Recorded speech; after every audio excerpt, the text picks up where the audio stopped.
श्री सद्गुरुदेव भगवान एवं कृष्ण कृपा से आज आप लोगों के मध्य श्रीमद् भगवद गीता के कुछ प्रमुख सूत्रों का वर्णन करने का सौभाग्य प्राप्त हो रहा है।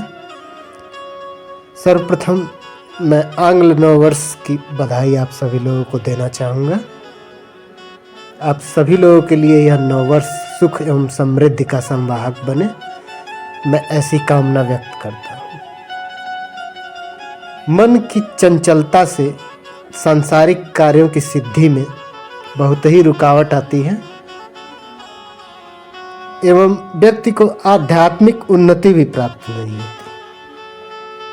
मन की चंचलता के नाश के लिए श्रीमद् भगवद गीता के 6वें अध्याय के श्लोक संख्या 34, 35 और 36 का यदि अध्ययन कर लिया जाए तो वास्तव में मन को नियंत्रित किया जा सकता है। श्री भगवान ने मन के नियंत्रण के लिए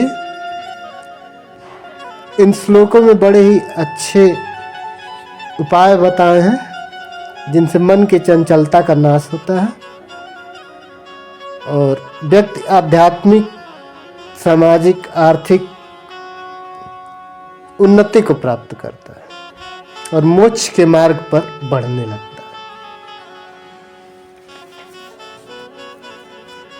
श्लोक संख्या 34 में श्री अर्जुन श्री भगवान से कहते हैं, चंचलः हि मनः कृष्ण प्रमाथि बलवत् दृढ़म् तस्याहं निग्रहं मन्ये वायोरीव सुदस्करम्।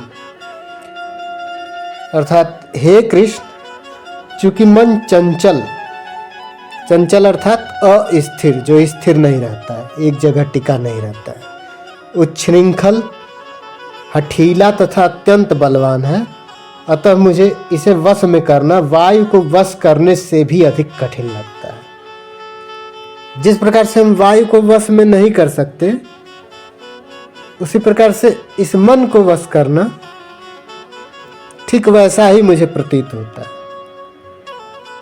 मन मेरा बहुत ही बलवान है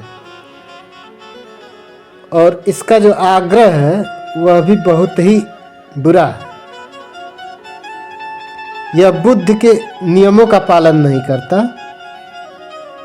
यद्यपि इसे माना गया कि मन जो है बुद्ध के अधीन होता है, किंतु यह बुद्ध के नियमों का पालन नहीं करता। जिस प्रकार से वायु को वश में करने के लिए अनेक विरोधी तत्वों का सामना करना पड़ता है, ठीक उसी प्रकार से हे कृष्ण, इस व्यवहारिक जगत में मुझे मन का सामना करना, अपने इस मन को वश में करने के लिए अनेक प्रकार की दुविधाओं का सामना करना पड़ रहा है।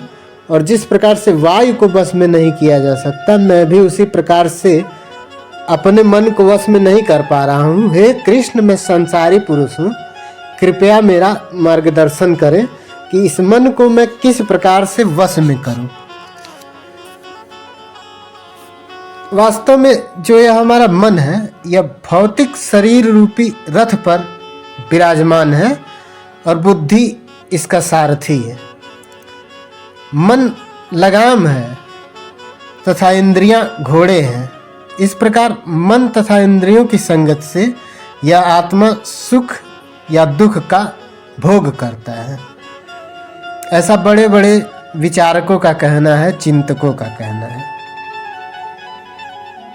बुद्धि को, मन को नियंत्रण करना चाहिए, किंतु वास्तव में अनियंत्रित मन बुद्धि के भी काबू में नहीं रह जाता। वह हठी हो जाता है, हठ धर्म अपना लेता है। इसलिए हे कृष्ण, मेरे इस उच्छृंखल मन, अस्थिर मन के निवारण के लिए समाधान बताएं।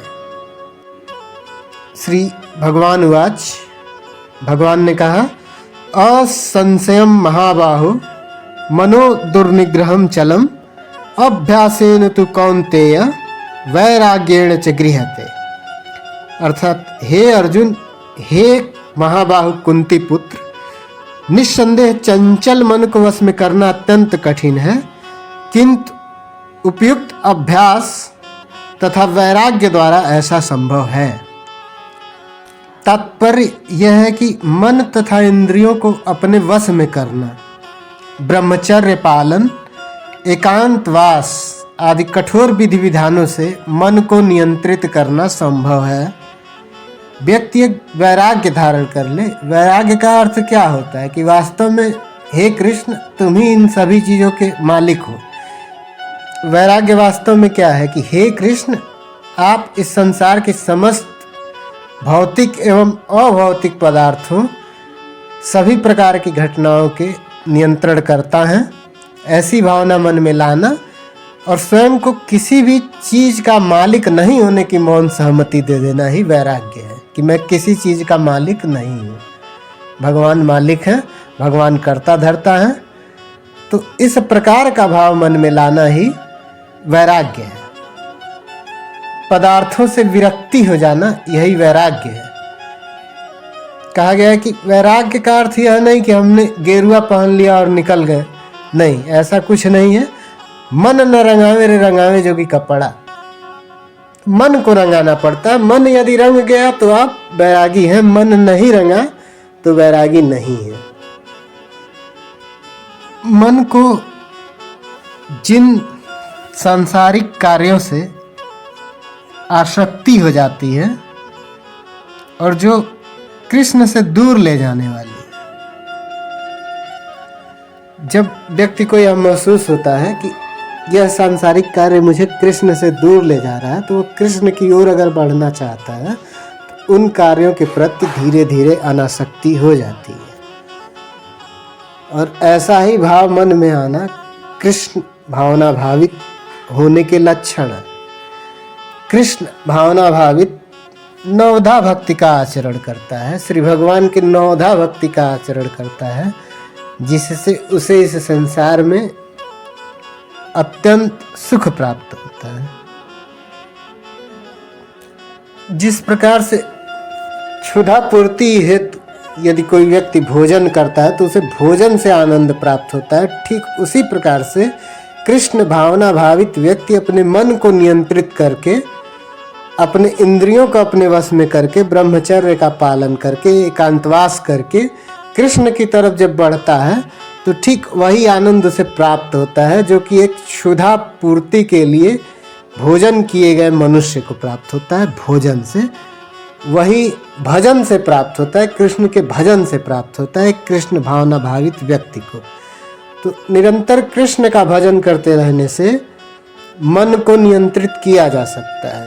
वैराग्य का पालन करने से मन को नियंत्रित किया जा सकता है। पदार्थ के प्रति विरक्ति, इन सांसारिक पदार्थों के प्रति विरक्ति, मन की विरक्ति, तन की नहीं मन की विरक्ति से इस संसार में सब कुछ संभव है और मन को नियंत्रित किया जा सकता है। गोरख बानी में भी गुरु गोरखनाथ जी ने कहा है कि यह मन सकत यही मन शिव, यह मन पांच तत्व का जीव, यह मन जो उन्मनी रहे, यह तीन लोक की बात कहे। अर्थात यही मन शक्ति है, यही मन शिव है, यही मन पांच तत्वों का जीव, वायु अग्नि जल पृथ्वी और नभ, ये पांच तत्व हैं और इन्हीं पांच तत्वों से मिलकर यह शरीर बना है। अर्थात यही मन है हमारा जो पांच तत्व का जीव है।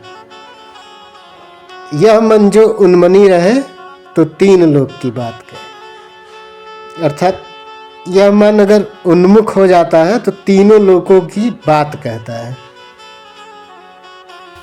तो वास्तव में जो सफलता और असफलता है वो मन को वश करने में ही प्राप्त किया जा सकता है। इस संसार की आध्यात्मिक सफलता, सांसारिक सफलता, सारी प्रकार की सफलताएं मन को वश में करके ही प्राप्त किया जा सकता है।